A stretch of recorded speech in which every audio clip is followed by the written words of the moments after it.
So, what does it actually mean to live a good life? I mean, that's one of the biggest, oldest questions we can possibly ask, and people have been wrestling with it forever. Today, we're going to dive into some of the most powerful ideas ever proposed, and we'll start with the one that's, well, pretty much all around us every single day. For the better part of a century, our culture has given us a pretty clear answer. It was summed up perfectly by retail analyst Victor Lebeau way back in 1955. He said, essentially, that the good life is a life of consumption. Buying things, using things, getting more things. That's the path to being happy. And that, right there, leads us to the big question at the heart of this whole explainer. Think about it. We have more stuff than any generation in human history, but are we actually any more fulfilled? Let's dig in. Okay, first up, let's just diagnose the system that we're living in. I like to call it the consumption treadmill. It's that strange paradox of having more and more, but maybe feeling less and less joy. You know, what's so fascinating is that this system was no accident. It was designed. Back in the 1920s, people like Edward Bernays argued that if we're gonna have mass production, we have to create mass demand. They literally called it the new economic gospel of consumption. The whole idea was to teach people the skills of consumption to make sure that river of products never stopped flowing. And this engine, it was fueled by some really clever mechanics. First, consumer credit just blew up, letting us all buy now and pay later. Then, manufacturers got really good at designing products with obsolescence built right in. Sometimes it's functional, the thing just breaks. But way more often, it's psychological. It's about making last year's model feel hopelessly out of date, even when it works perfectly fine. So where did this idea even come from?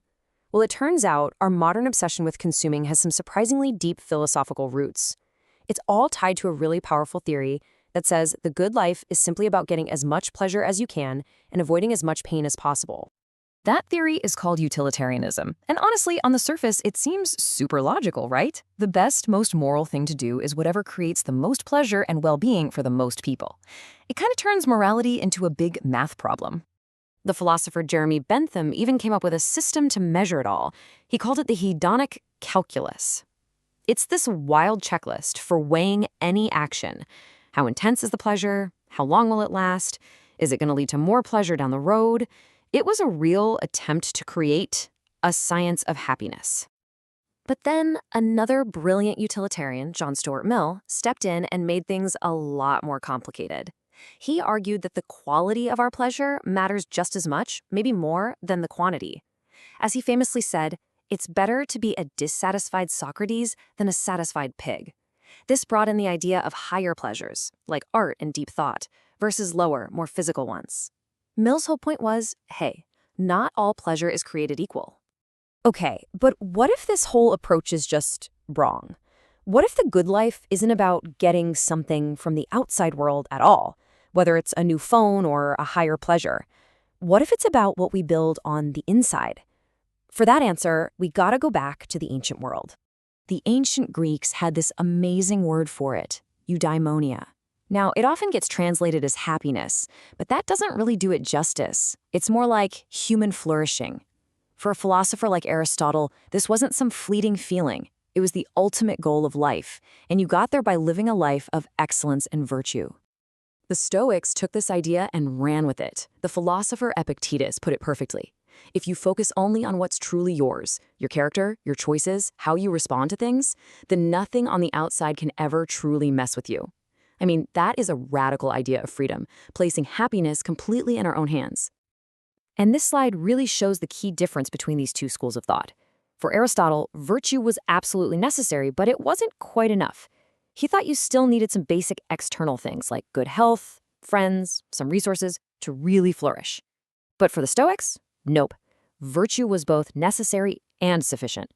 Your happiness depends only on your character, period. What's going on around you is just noise. So we've got pleasure and we've got virtue. But the 20th century, with all of its chaos and conflict, gave us a third, incredibly powerful path to the good life, the search for meaning. This idea was really forged in the absolute worst of circumstances. Viktor Frankl, a psychiatrist who survived the concentration camps, noticed something profound amidst all that horror.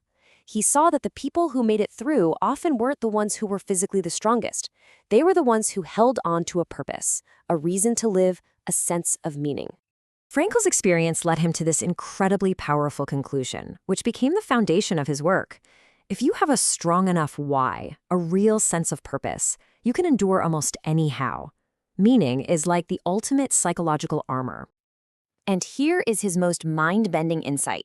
Frankl believed that you cannot pursue happiness directly. In fact, chasing it is the best way to make sure you never find it. Instead, he said, happiness is a byproduct. It's something that just ensues when you dedicate your life to a cause bigger than yourself or to deeply caring for another person. All right, so we've got these three pretty distinct paths, right?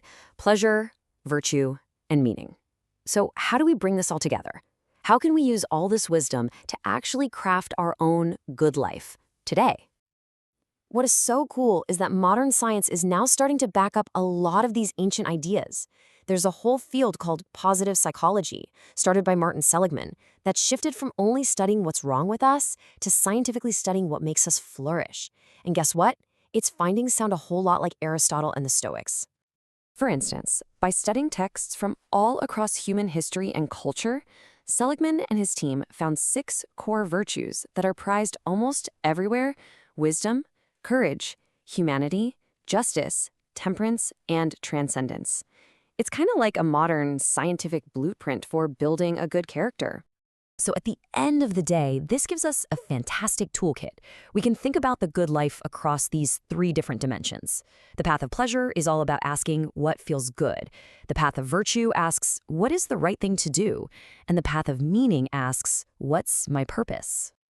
And that brings it all back to you. Now, these aren't separate, exclusive paths. They're more like ingredients in a recipe. So the final question this whole explainer leaves you with is this.